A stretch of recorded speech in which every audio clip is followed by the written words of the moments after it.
aujourd'hui? Ah, mon frère, parle toujours. Tu es sûr? Est-ce que tu peux m'aider à dire à tous les Camerounais du nord au sud, de l'est à l'ouest, pour dire que qu'on arrête la contestation? Dis-leur cela, que ça ne servirait à rien du tout, du tout, du tout. Ça va pousser aux morts directement, seulement et directement aux morts. Ça n'amènera rien. Toi et le frère Gaël, il faut que vous aidez-moi à dire aux gens qui peuvent nous écouter maintenant de le faire. Mes bien-aimés, mes frères, mes sœurs du Cameroun, je sais combien ce pays vous est cher. Je sais combien vous aimez le Cameroun. Je sais combien vous désirez voir le changement au Cameroun. Mais nous devons savoir une chose. Ce Cameroun que nous voyons aujourd'hui n'est plus. Sa page est déjà tournée. C'est comme lorsque vous êtes en train de faire un champ. La brousse qui était là avant, vous allez la couper.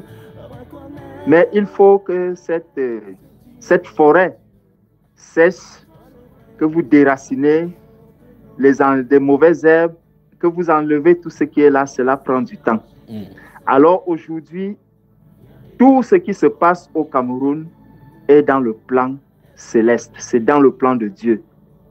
Les élections que nous avons vues au Cameroun, nous rendons gloire au Seigneur parce que c'est la volonté parfaite de notre Dieu. Vous vous souvenez de l'expression la lecture injuste, n'est-ce pas?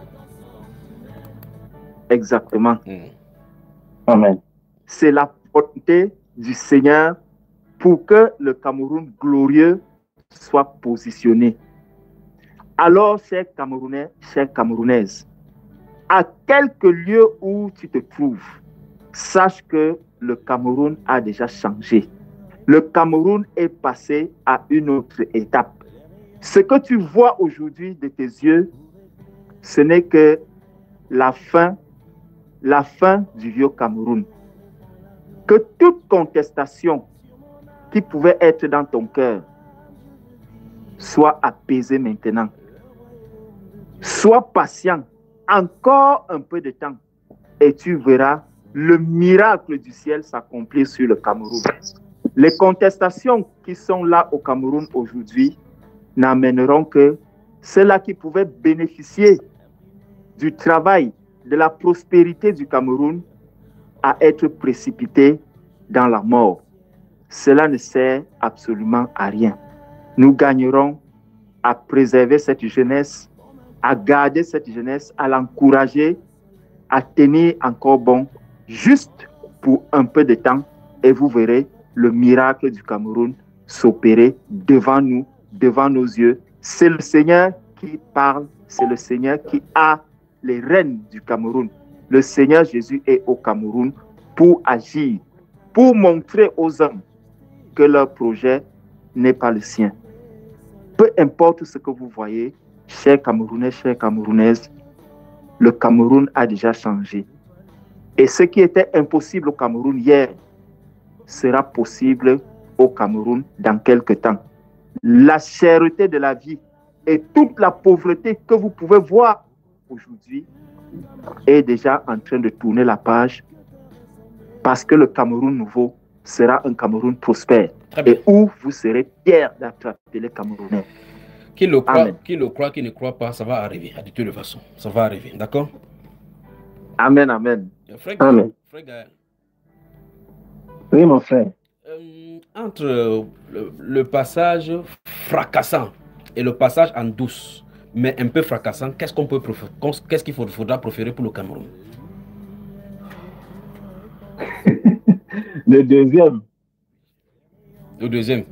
Passage en douce, mais que le fracas ne soit pas trop grave. Tout à fait. Tout à fait. Tout à fait. On peut faire un passage en douce. Non, ça ne peut pas être doux, ça c'est clair. Vous vous souvenez d'Adonija? Oui. Vous vous souvenez de l'histoire d'Adonija et de Salomon, n'est-ce pas? Tout, tout à fait. On vivra ça ici au pays, d'accord? On vivra ça ici au pays. Exactement.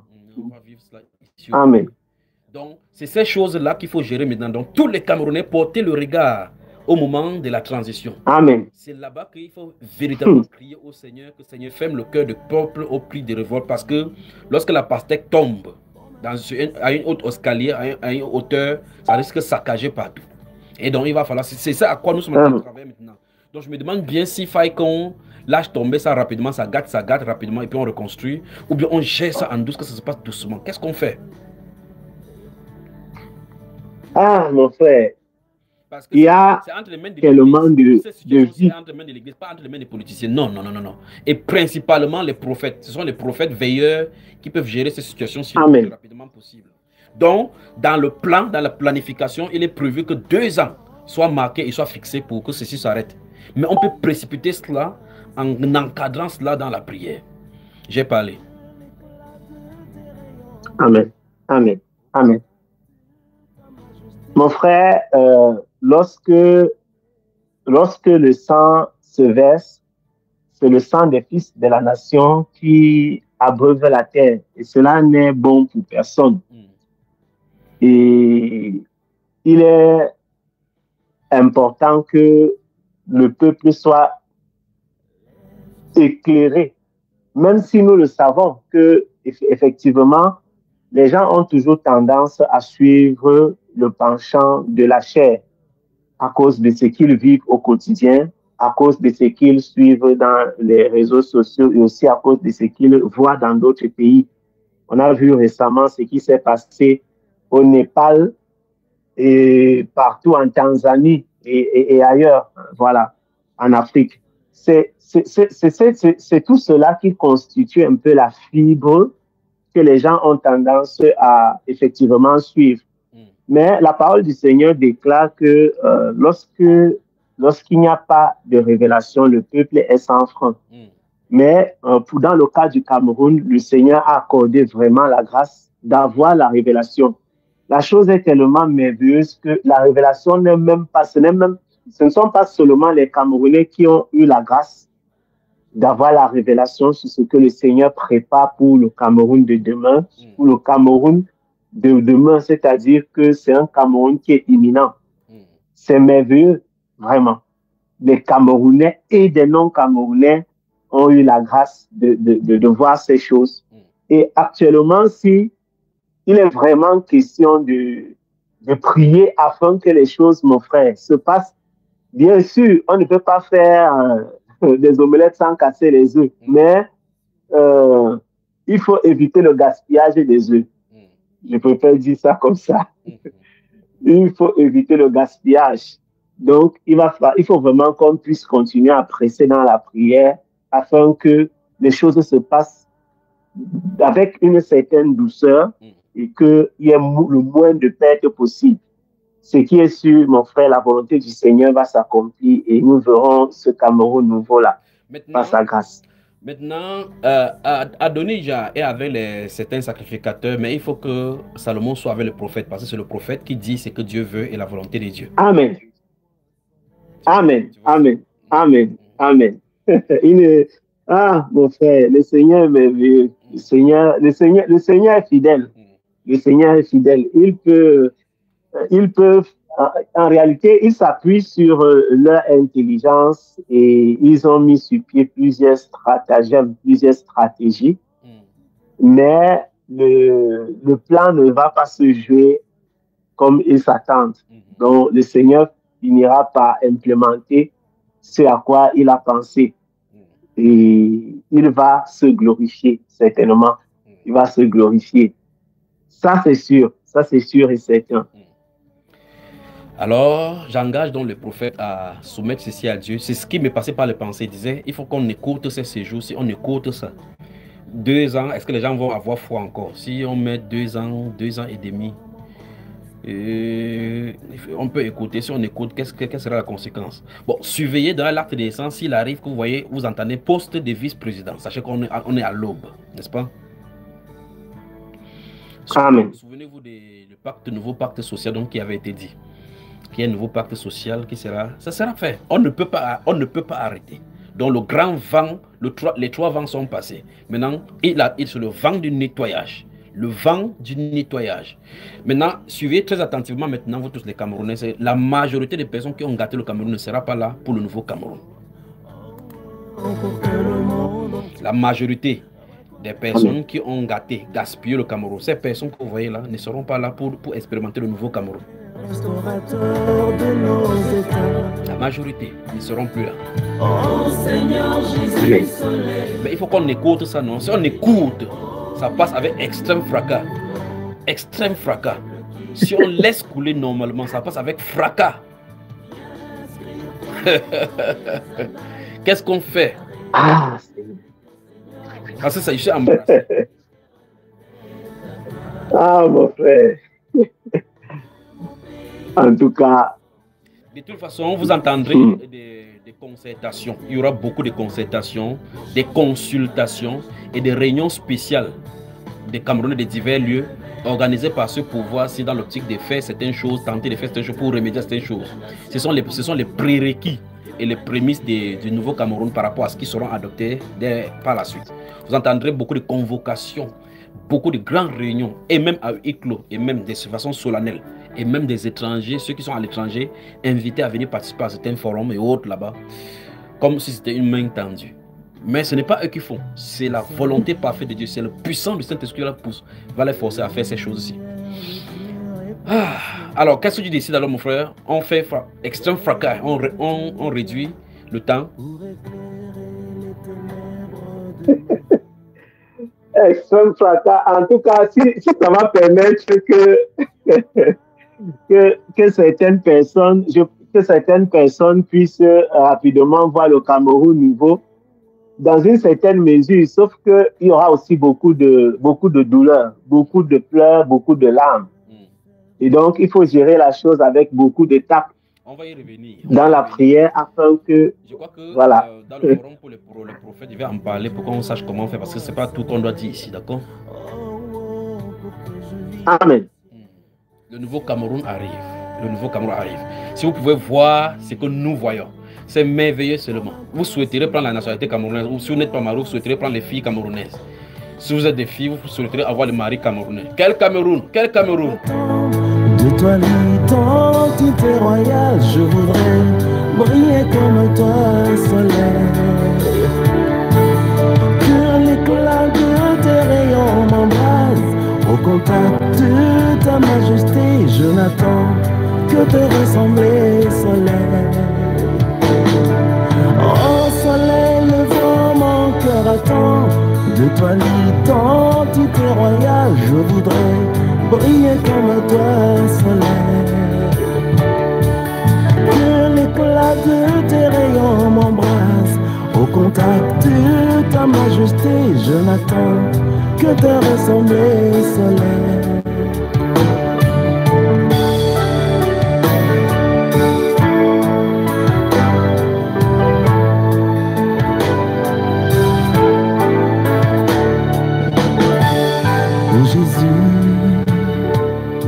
Lève-toi au ciel de mon pays, fais revivre nos espoirs, instaurer l'adoration au cœur de la nation. Oh, oh, pour que le monde entier reconnaisse que tu es Dieu, toi le vrai restaurateur de nos états. Oh Seigneur Jésus, soleil levant, viens régner au milieu de nous. Nous voulons être un peuple qui t'adore. Viens inscrire ton nom dans les annales. Cameroun, le nom sera écrit dans les annales du monde entier. Le drapeau du Cameroun flottera dans le sein des nations et le Cameroun sera pris pour exemple. Le moment arrive où l'adage du Cameroun, c'est le Cameroun. Même les conflits, même les dissensions du Cameroun seront particulières dans le monde entier. Alors le Cameroun, c'est le Cameroun. Le problème du Cameroun, c'est le Cameroun. Donc cet adage-là, le continent, vous allez comprendre vraiment pourquoi on dit le continent. Frère Gaël, mon frère Georges, comment vous allez alors une fois de plus quand vous entendez ces choses sur le Cameroun? Magnifique. Alors vous avez décidé quoi? Extrêmement fracas? Magnifique. Ou bien fracas seulement? Je suis dans l'embarras, mon frère. Je suis dans l'embarras du choix. Les choses que le Seigneur a montrées sur cette nation sont vraiment, on veut tellement que ça se passe rapidement, mais on voit le prix, on voit les dangers, et puis on a compassion, on a compassion.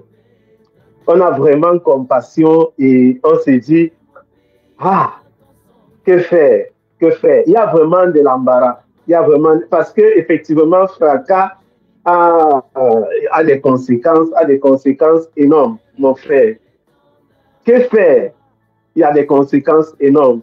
Mais pourtant, lorsqu'on regarde un peu à ce que le Seigneur a révélé par rapport à cette nation, on aimerait bien que le jour se lève, que l'on ne reste pas trop longtemps dans l'aube, un mélange d'obscurité et voilà, et de lumière. Mais le Seigneur, il faut qu'on continue à presser dans la prière et nous faisons confiance au Seigneur pour épargner autant que possible le nombre des dégâts, ou alors la quantité de dégâts qui peut être fait, mon frère. Moi, je dis que fracas limité. Le frère Gaël, est-ce que tu as remarqué que le roi de Moab, pour la première fois depuis près de 40 ans, a utilisé le mot Dieu Tout-Puissant dans son discours? Pour la première fois. A utilisé Amen. Et il a utilisé ce mot deux fois. Deux fois dans son discours. C'est inédit. Inédit. En un discours. Oui. Deux fois dans un même discours. C'est-à-dire que pendant 43 ans, mon frère, il n'a jamais utilisé Dieu nulle part. La seule façon, le seul moment où il avait utilisé un similaire qui avait travaillé avec la religion, c'est quand il avait dit que aide-toi et le ciel t'aidera. Je ne sais pas qu'il avait trompé, mais cette fois-ci, il a vraiment dit le Dieu Tout-Puissant. Qu'est-ce que tu en penses? Waouh, mon frère, c'est merveilleux, merveilleux. En tout cas, quand j'ai écouté, en fait, ce qui m'a particulièrement marqué et à la limite même intrigué, c'est qu'il n'a pas utilisé l'expression Dieu une fois en passant. Deux fois le même jour dans le même discours. C'est vraiment exceptionnel, même pour les hommes politiques. C'est exceptionnel d'utiliser deux fois le nom de Dieu. Est-ce qu'il a finalement compris que son pouvoir, il le détient du Dieu Tout-Puissant? Ah, mon frère, que le Seigneur lui fasse grâce parce qu'il a dit le Dieu Tout-Puissant. De l'autre côté, vous avez suivi comment le moulinette est parti pour le moulinette, il a allumé son moulinette, ça tournait, il disait que Dieu élève un et rabaisse l'autre, n'est-ce pas? Tout à fait, exactement. Ils sont de comprendre qu'ils sont dans le moule de Dieu maintenant, n'est-ce pas? Ah, mon frère, le Seigneur est merveilleux. Alors, écoutez, le Seigneur les utilise même à leur insu. Oui, le Seigneur a donné ce pays-ci à l'Église. Amen. C'est au pouvoir de l'Église, au pouvoir de l'Église. Et l'Église ne résout pas le problème de l'Église en marchant du pays, en marchant dans les rues, en allant demander le départ, en allant ceci. Non, non, non, non. Dieu donne l'opportunité de venir devant lui et réclamer ce que nous voulons. C'est en cela que l'Église devient puissante. C'est-à-dire qu'on peut régler les problèmes d'ordre politique à genoux. C'est merveilleux, pas vrai? Magnifique. Ah, magnifique. Magnifique, mon frère. Magnifique. Magnifique. Quand on s'imagine que le Seigneur véritablement écoute, quand on voit un peu avec l'image, simplement avec ce qui s'est passé avec le serviteur de Dieu, Daniel, un homme prosterné devant le Seigneur peut impacter toute une nation. C'est quelque chose de formidable. Et à plus forte raison, si l'Église tout entière véritablement se prosterne et soumet la nation au Seigneur et soumet la nation à la volonté du Seigneur, mon frère. C'est pour ça que, et quand on parle, je parle d'église, je parle principalement des prophètes qui sont dans l'église, parce qu'en fin de compte, c'est eux qui ont le pouvoir, parce qu'ils ont les décrets. Les membres de l'église peuvent seulement prier comme on bavard dans la vallée. Mais il y a des gens qui lèvent la main, d'autres personnes qui soutiennent la main levée, pour que la bataille soit gagnée dans la vallée. Amen. C'est ça. Alors, Amen. Amen. Doivent travailler. C'est pas le style de prière conventionnel. Ici, on ne prie pas conventionnellement. Non. On sort des décrets et ça, ce sont les missiles pour que le gouvernement change en haut. En tout cas, l'arbre est tombé. Que le Seigneur te bénisse, mon frère. Amen. Amen. Soyez abondamment bénis dans le studio. Soyez bénis. Alors, que le Seigneur te bénisse. Où est le frère Georges? Je suis là, mon frère. Je vous écoute. C'est l'occasion pour moi encore de rendre grâce au Seigneur pour tous ces prophètes qui sont au Cameroun. Et ailleurs. Pour tous ces prophètes.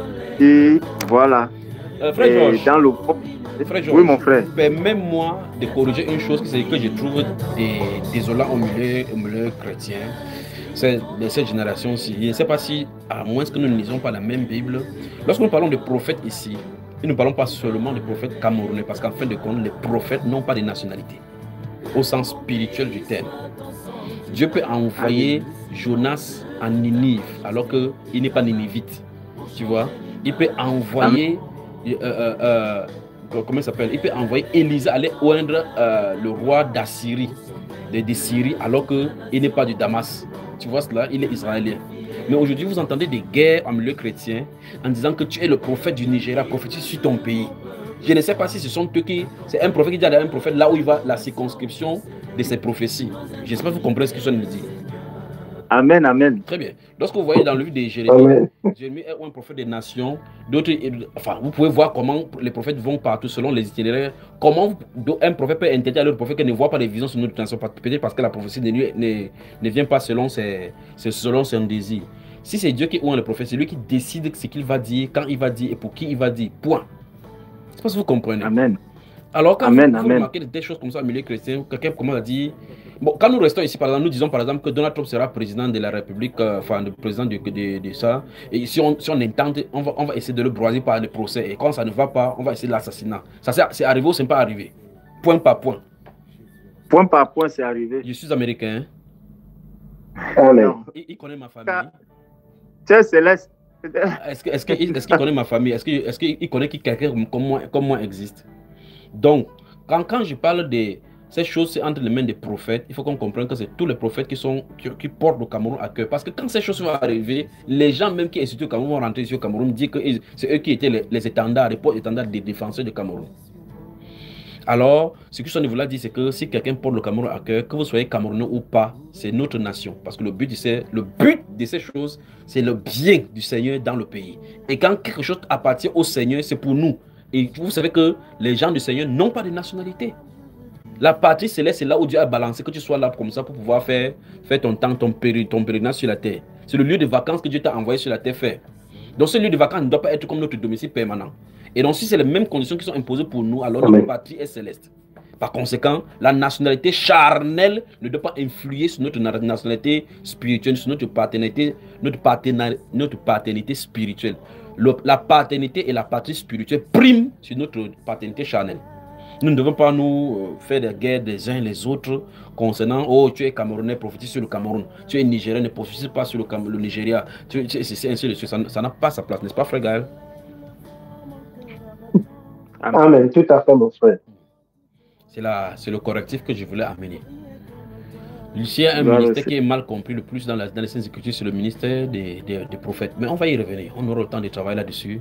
C'est un grand travail sera fait, un grand travail et grand ami sera fait. Alors, ce soir, qu'est-ce que vous...